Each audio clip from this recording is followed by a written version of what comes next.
Well, hey guys, we're back, and I've spent the weekend troubleshooting and tinkering on this thing, and well, hopefully I've got it. So if you have watched part one, you know that I've got a massive exhaust leak, and I originally thought it was part due to a leak in the butterfly valve that's in a custom board throttle body, and I thought air was passing through that and not going through the idle air control valve.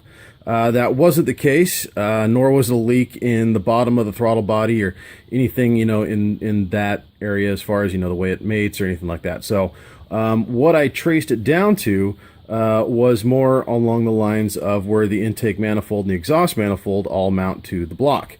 Through visual inspection, everything looked fine across the top edge, the front edge, and even on the back side and everything, but with some exploratory surgery, I was able to kind of get a feeler gauge up underneath the bottom edge. I got an 016 under there in a couple few places.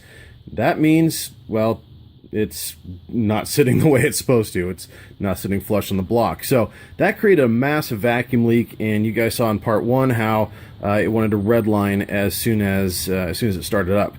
So what I've done is I took the cabling and everything off of the throttle body, removed the power steering pump, removed the auxiliary fan, got everything out of my way, loosened up the whole assembly, basically loosened up all the header bolts, the screw the exhaust manifold and the header onto the block, loosened everything up, but I didn't take it all off, and gave it a good nice wiggle to try and reseat it, even gave it a couple whacks with a dead blow up against the block to try and get it to sit nice and solid, and then torqued everything back to spec in the order that, you're supposed to.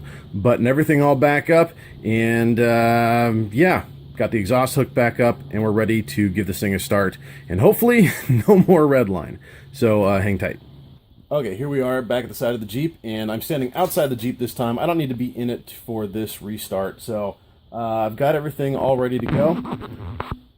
Lights are on. I've got a check engine light still. I'll have to pull the codes and see what that's all about. I did recently swap the idle air control valve, and we've had some other sensors disconnected and stuff, and of course that red line issue didn't help matters at all either. So we'll go ahead and start this up and see what we got.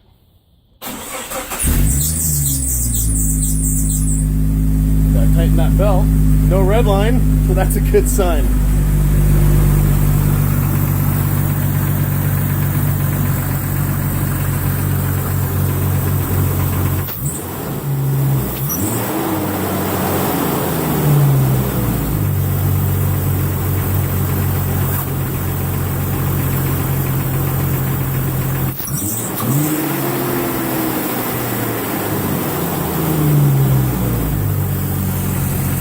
I'd say that's good news.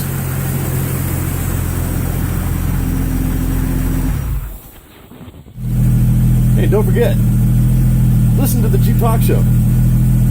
JeepTalkShow.com.